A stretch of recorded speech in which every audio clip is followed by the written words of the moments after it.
Today I'm harvesting peanuts in our vegetable garden. Now peanuts are one of my favorite snacks and they're also a very easy crop to grow. We harvest our peanuts after about 120 to 150 days in the ground. They take that long to mature. You can also look for the foliage to begin yellowing or turning brown.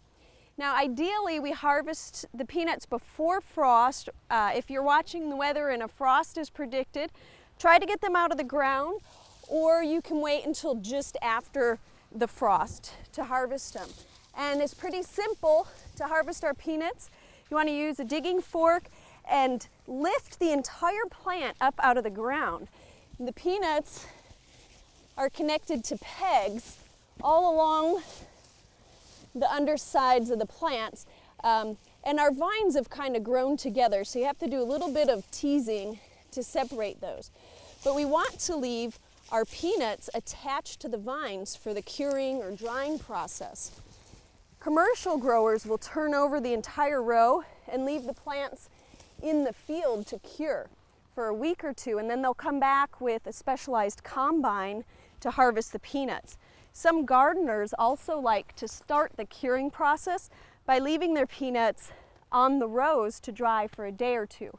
But we have a very active squirrel population, and I don't really trust our peanuts to the squirrels.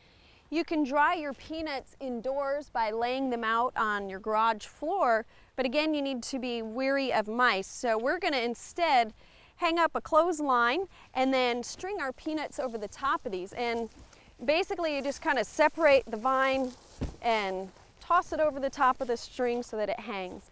We want to hang them for about 1 to 2 weeks, and at that time we can pull the peanuts off of the pegs and put them in a bucket. They're going to still have a lot of dirt left on them.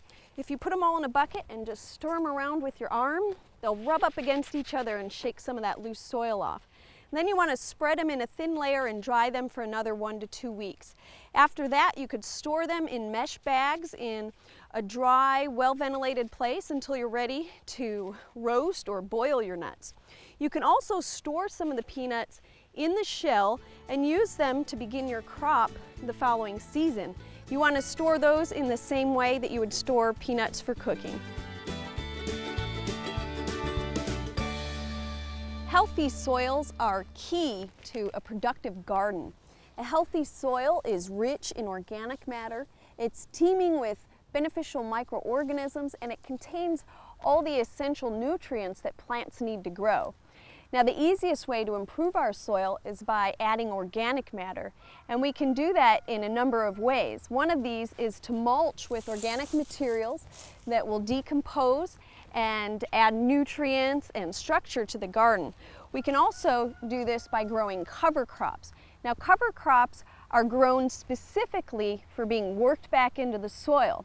And once they're worked back into the soil, they'll decompose and add their nutrients to the soil. They also improve the water holding capacity of the soil, as well as the soil structure. Now, we're going to be planting Austrian winter pea. Austrian winter pea is a cool season legume, and legumes make wonderful cover crops because they fix atmospheric nitrogen, which means they take nitrogen from the air and put it into the soil in a form that's usable by plants. Now, Austrian winter pea produces long, hollow vines that are about 2 to 4 feet long. And we sow it in the garden, spacing it about 5 inches apart. And we want our seeds planted to a depth of about 1/2 to 1 inch. We don't want them too deep, but they are fairly large seeds. I keep dropping that one, we'll just put it in. If you have a large space that you're planting, the recommended rate is to seed at about 2 to 4 pounds per 1,000 square feet. Now we're going to allow our winter pea to grow throughout the fall. It'll also produce into the early winter months. And then in the early spring, when the weather starts to warm up, it's going to become active and grow again. And so it's going to have a nice cover on our bed. Part of the reason we plant it very close is that those vines will kind of crawl over one another and protect the crowns and keep them warm during the colder months. In the springtime, we'll come back and incorporate our plants before they set seed in the spring or whenever we're ready to plant in the bed. We hope you've enjoyed this classic from the Oklahoma Gardening Vault. Remember, even though these tips and techniques are timeless, there's always something new to learn in the world of gardening. By subscribing to both Oklahoma Gardening and OK Gardening Classics, you'll have access to a wealth of gardening knowledge, both classic and contemporary.